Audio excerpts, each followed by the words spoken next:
안녕하세요. 오늘은 8월 14일 수요일 아침입니다. 오늘은 예레미야 47장에서 50장까지 소위 열방 심판이라 불리는 말씀을 함께 묵상하려 합니다. 예레미야 46장부터 51장까지는 유다 주변 여러 나라들에 대한 하나님의 심판 예언이 기록되어 있습니다.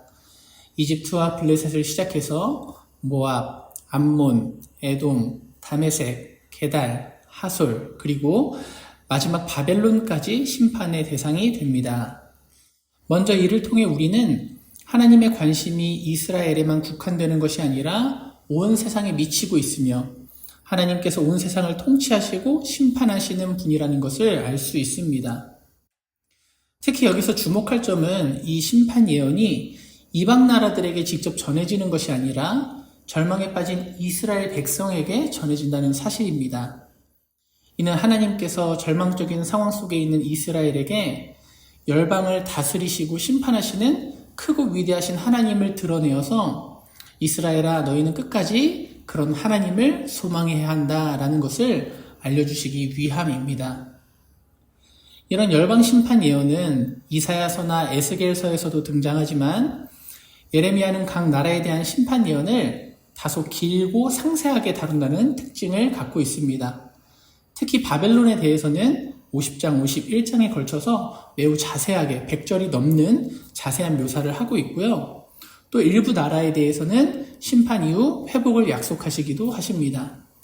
이런 예레미야의 예언의 특징을 염두에 두면서 말씀을 같이 살펴보았으면 좋겠습니다. 자, 먼저 예레미야 47장 블레셋에 대한 심판인데요. 블레셋에 대한 심판의 말씀은 매우 짧게 7절만 기록이 되어 있습니다.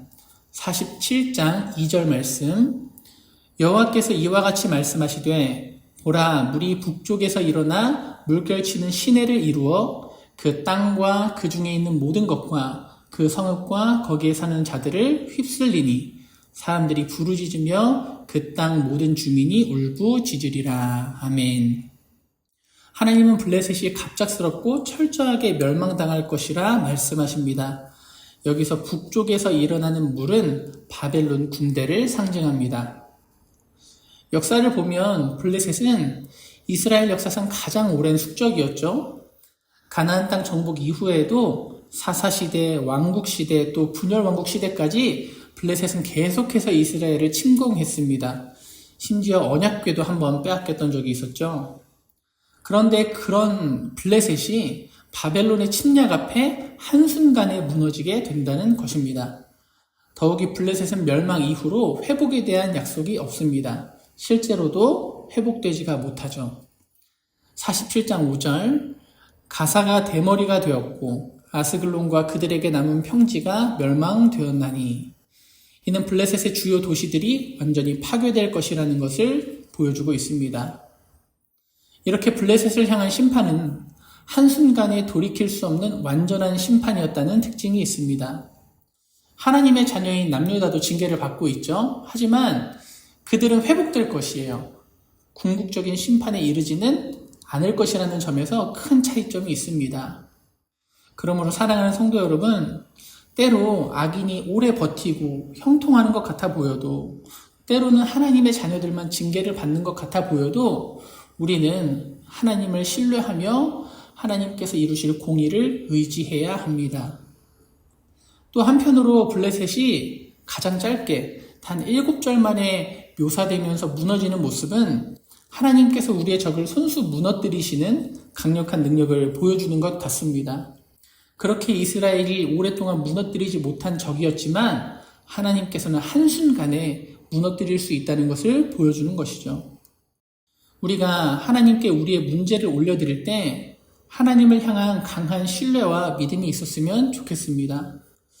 오랫동안 해결되지 못했지만, 그리고 내 눈에는 해결 방법이 보이지 않지만, 그럼에도 불구하고 우리가 하나님께 나아갈 때는 낙심하지 말고 하나님의 일하심과 하나님의 타이밍을 기대하면서 우리가 늘 하나님 앞에 나아갈 수 있었으면 좋겠습니다.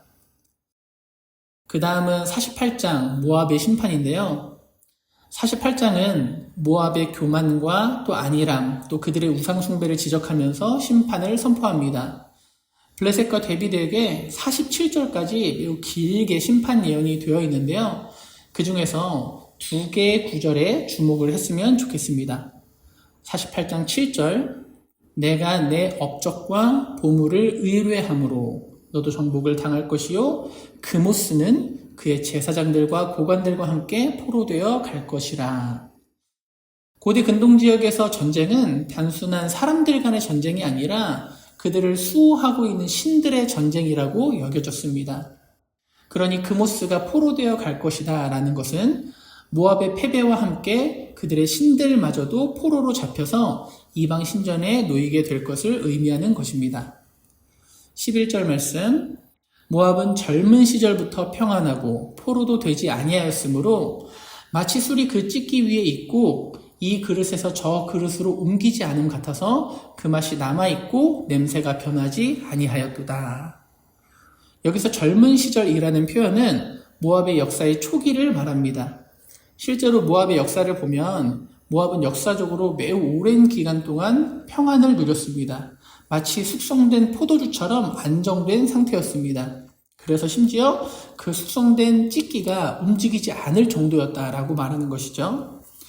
그런데 12절에서 하나님은 그런 모압의 술을 옮길 뿐만 아니라 그릇을 비울 뿐만 아니라 모압을 술병째 깨뜨리겠다고 선언하십니다. 과거 모압이 조공을 바쳤지만 포로로는 한 번도 끌려간 적이 없었는데 그들이 처참하게 심판을 당해서 완전히 병이 깨지고 완전히 옮겨지고 망가져 버릴 것이다 라는 것을 예고하는 것입니다. 모압 족속의 기원을 보면 사실 그들의 혈통은 아브라함의 조카 롯의 후손이었죠. 그들은 여호와를 섬겨야 마땅한 종족이었습니다. 하지만 그들은 그모스를 섬기면서 우상 숭배에 빠져 있었습니다. 그리고 그들은 잘못된 삶이 계속되는 중에 주어지는 평안을 누리고 그것으로 자랑했습니다. 그리고 회개하지 않았습니다. 나는 평안하다라고 하면서 내가 능력이 있기 때문이야 라고 하면서 교만했던 것이죠. 사랑하는 성도 여러분, 우리는 모압의 모습을 통해서 하나님과의 관계를 망각하고 세상의 것에 의지하는 자들의 최후를 보게 되는 것 같습니다.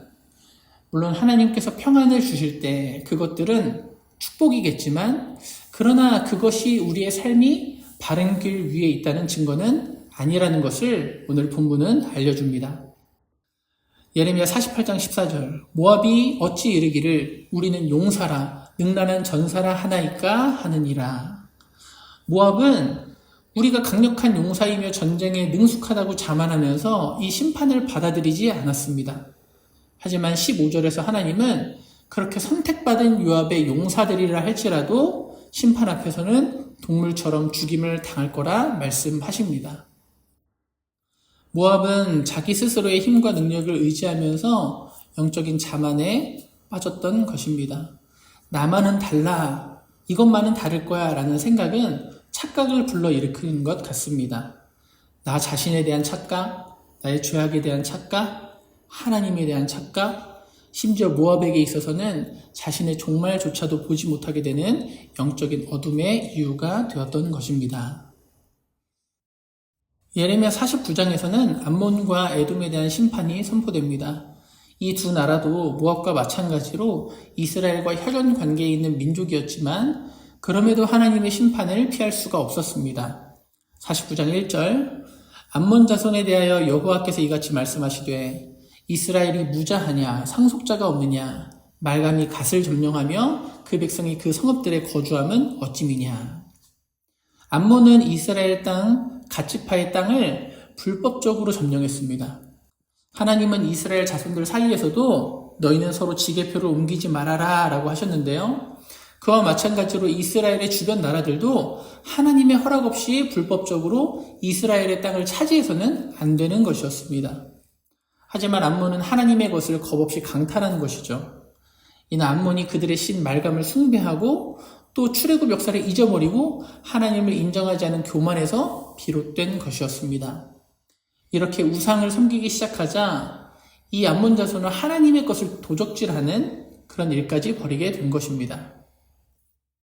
에돔에 대해서는 이렇게 말씀하십니다. 49장 16절, 내가 스스로 독수리같이 높이 솟아올라 별 사이에 둥지를 틀지라도 내가 거기에서 너를 끌어내리리라. 여호와의 말이니라. 에돔은 천혜의 요새를 의지하면서 스스로 안전하다고 자만했습니다. 그리고 에돔은 자랑할 만한 지혜의 유산도 갖고 있었습니다. 하지만 하나님은 독수리가 먹이를 덮치는 것처럼 에돔을 공격하여 그들의 교만을 심판하실 거라고 말씀하십니다. 그들이 자랑했던 지혜와 명철도 정작 자기 자신의 멸망을 막는 데는 아무런 책략도 내지 못할 것이라는 말입니다. 이렇게 암몬과 에돔의 심판은 우리에게 인간적인 지혜와 힘의 한계를 보여줍니다. 아무리 견고한 요새를 가졌다 할지라도, 아무리 뛰어난 지략을 갖췄다 할지라도 하나님 앞에서는 아무런 소용이 없다는 것입니다. 하나님을 인정하지 않는 자의 지혜는 도리어 자신의 멸망을 재촉하는 어리석음을 드러낼 뿐입니다. 그래서 내가 가진 삶의 조건을 보면서 교만하지 말아라. 또한 조건이 부족하다 하여 부끄러워하지 말아라. 이렇게 우리 주님께서는 가르쳐 주시는 것 같습니다. 우리를 살리는 진정한 지혜는 잠언 9장 10절이 이렇게 가르쳐주고 있습니다. 여호와를 경외하는 것이 지혜의 근본이요 거룩하신 자를 아는 것이 명철이니라. 아멘. 이제 49장 후반부인데요. 다메섹, 게달, 하솔 이 나라들입니다. 이 나라들은 각기 다른 특징을 가지고 있었지만 하나님의 심판 앞에서는 모두 동일한 모습으로 드러납니다. 하나님은 다메섹에 대해 24절, 25절에서 다메섹이 피곤하여 몸을 돌이켜 달아나려 하며 떨림에 사로잡혔고 재난과 고통에 잡혀 해산하는 여인 같도다. 찬송의 성읍 나의 즐거운 성읍이 어찌 버림이 되지 않겠느냐라고 말하면서 한때 영화로웠던 도시의 몰락을 보여주고 있습니다. 게달과 하솔에 대해서는 31절, 32절에서 너희가 일어나 안전히 거주하는 국민, 곧 성문이나 문빗장 없이 홀로 거주하는 백성에게로 올라갈지어다. 그들의 낙타들은 노략이 될 것이다 라고 말합니다. 이것은 유목민들의 안전한 거주지조차도 공격을 받아서 없어질 것을 예언합니다. 이렇게 하나님은 세상의 지혜와 안전이 일시적이며 불안전하다는 것을 이 나라들에 대한 심판을 통해서 다시 한번 말씀하고 계십니다. 이제 마지막으로 예레미야 50장 바벨론에 대한 심판 예언인데요. 이 바벨론에 대한 심판이 조금 더 특별한 이유는 지금까지 하나님께서 이 바벨론을 심판의 도구로 사용하셨기 때문입니다. 그렇지만 그들 역시도 하나님 앞에 의롭지 못했고 그랬기 때문에 그들은 심판의 도구이자 또한 멸망의 대상이 되었습니다. 그래서 더욱더 충격적인 것이었죠. 특히 바벨론은 이 예언이 실행되고 있는 지금 현재 시점에 패권 국가이자 또 예레미야를 포함한 남유다의 모든 운명을 쥐고 있는 나라였습니다. 그런 바벨론의 멸망을 예언하는 것은 예레미야에게도 큰 부담이 될 것이었죠. 하지만 하나님은 예레미야를 통해 가차없이 바벨론의 심판을 말씀하십니다. 50장 2절 말씀, 너희는 나라들 가운데 전파하라, 공포하여 일어나. 바벨론이 함락되고 수치를 당하며 우상들은 부스러진다 하라. 50장 8절, 너희는 바벨론 가운데서 도망하라.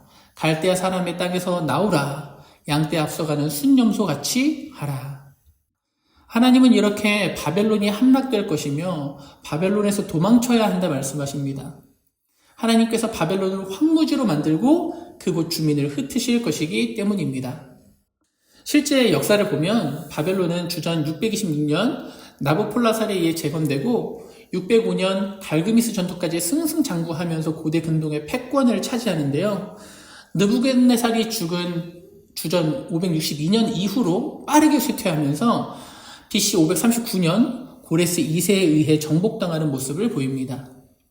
하지만 이때 당시만 해도 패권을 장악하고 있었던 이 바벨론이라는 거대한 제국이 망할 것이라고 누구도 생각조차 하지 못했을 것입니다. 하지만 하나님은 그런 바벨론의 멸망과 이스라엘의 회복을 바라보고 계셨습니다. 그리고 하나님은 회복의 때에 일어날 일도 말씀해 주십니다. 50장 4절과 5절, 그날에 그때에 이스라엘 자손이 돌아오리라. 그들과 유다 자손이 함께 돌아오리라. 그들이 눈물을 흘리며 걸어가며 여호와 그들의 하나님께 간구하며 시온으로 가는 길을 물으며 거기로 가자. 오라, 잊을 수 없는 영원한 언약으로 여호와와 연합하라 하리라. 아멘. 이 번역도 너무 좋은데요. 여기서 마지막 문장 오라, 잊을 수 없는 영원한 언약으로 여호와와 연합하라 라는 표현은 직역을 하면 오라, 영원한 언약을 맺어 여호와와 연합하고 다시는 잊지 말자라는 것이 조금 더 번역이 좋습니다. 이것은 이스라엘이 여호와와 맺은 언약을 망각했고 그 결과로 자신이 포로로 끌려갔다는 것에 대한 반성을 담고 있는 표현입니다.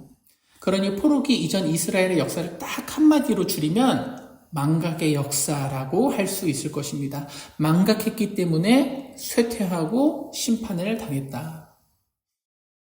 사랑하는 성도 여러분, 이렇게 우리가 예레미야 47장에서 50장까지를 잠시 살펴보았습니다. 여러 나라에 대한 심판을 바라보면서 어떤 생각이 드십니까? 3가지 정도 적용해보고 함께 기도했으면 좋겠습니다. 첫째로, 성도는 어떤 순간에도 하나님의 주권과 신실하심을 의지해야 한다는 것입니다. 하나님은 당시 패권국이었던 바벨론의 멸망을 선포하시고 이스라엘 백성의 회복을 약속하셨습니다. 하나님의 뜻에 따라서 어떤 때에는 거대한 제국을 세상을 심판하는 도구로 쓰기도 하시고 또 모든 나라가 심판의 대상이 되기도 하시는 하나님께서는 놀라운 주권과 능력을 갖고 계심을 보여주셨습니다. 우리 인생도 이 세상도 역사가 흘러가는 모든 순간도 때로 우리 눈에 보기에는 이해가 되지 않는 상황이 있을 수가 있습니다. 그러나 이 열방에 대한 심판의 말씀을 기억하면서 하나님의 주권과 하나님의 신실하심을 벗어나는 일들은 절대로 일어나지 않는다. 그 사실을 꼭 기억했으면 좋겠습니다. 둘째로 우리가 우리 자신의 영적인 모습을 정직하게 볼 수 있기를 기도했으면 좋겠습니다. 많은 나라들의 심판을 살펴보면 아이러니하게도 그들은 결국 자신이 가지고 누렸던 것으로 인하여서 심판을 받게 되는 일들을 보게 됩니다. 모압은 자신이 누렸던 평화와 풍요로 인하여서 교만하여졌고 에돔은 자신이 누리고 있었던 천혜의 지리적 이점과 또 그들이 갖고 있던 지혜로 인해 교만해져서 심판을 받기도 하였습니다. 하나님은 우리에게 은혜로 이미 많은 것들을 허락해 주셨습니다. 그것은 선하게 쓰면 언제나 감사하고 누릴 수 있는 것들입니다. 하지만 그로 인해 우리 마음이 안일해지거나 교만해진다면 우리 역시도 이런 경고의 말씀에서 예외가 되지 않을 것입니다. 우리가 주신 것에 감사하되 언제나 우리의 시선이 하나님을 향하고 또 우리가 언제나 정직하게 하나님 안에서 우리 자신의 모습을, 우리 자신의 영적인 상태를 볼 수 있기를 기도했으면 좋겠습니다. 마지막으로 우리가 약속의 말씀을 항상 기억하며 살 수 있기를 기도했으면 좋겠습니다. 다시 한번 예레미야 50장 5절을 읽어드립니다. 그들이 그 얼굴을 시온으로 향하여 그 길을 물으며 말하기를 너희는 오라, 잊을 수 없는 영원한 언약으로 여호와와 연합하라 하리라. 아멘. 이스라엘이 쇠퇴하고 심판의 대상이 된 것은 하나님의 약속과 하나님의 은혜를 망각했기 때문이었습니다. 그들이 회복한 이후로도 오직 해야 할 일은 여호와와 연합하고 다시는 잊지 않는 것이었습니다. 그래서 하나님께서 이 심판 이후에 주어지는 회복 이후에 주어지는 새 언약에 대해서 말씀하실 때 그 핵심이 이 말씀은 돌판이 아니라 너희 마음속에 기록한 것이다. 왜냐? 너희 마음속에 기록하여야 잊지 않기 때문에. 사랑하는 성도 여러분, 우리는 이미 많은 약속을 받았고 지금까지 많은 말씀을 듣고 많은 은혜를 누리며 살아온 것 같습니다. 한편으로는 그런 생각도 듭니다. 우리가 지금까지 받은 말씀만 잊지 않아도, 우리가 지금까지 받은 은혜만 잊지 않아도 우리에게 더 많은 것이 그다지 필요하지 않을 수도 있겠다. 그럼에도 우리가 언제나 새로운 은혜와 말씀이 필요한 이유는 우리가 잊어버리기 때문에, 우리가 연약하여서 권태로움을 느끼기 때문일 수 있겠습니다. 그래서 오늘 기도할 때 하나님, 저에게 주신 말씀을 기억하게 해 주시옵소서. 그 말씀이 그냥 떠오를 뿐만 아니라 다시금 우리 심령에서 새롭게 되게 하여 주시옵소서. 그리고 이스라엘 백성들이 5절의 말씀처럼 다시는 잊지 말자라고 외치게 되는 것처럼 주님, 저도 잊지 않겠습니다 라는 그 마음과 그 의지가 새롭게 되게 하여 주소서. 그렇게 기도했으면 좋겠습니다. 오늘 묵상은 여기까지입니다. 저는 주일에 뵙겠습니다. 샬롬.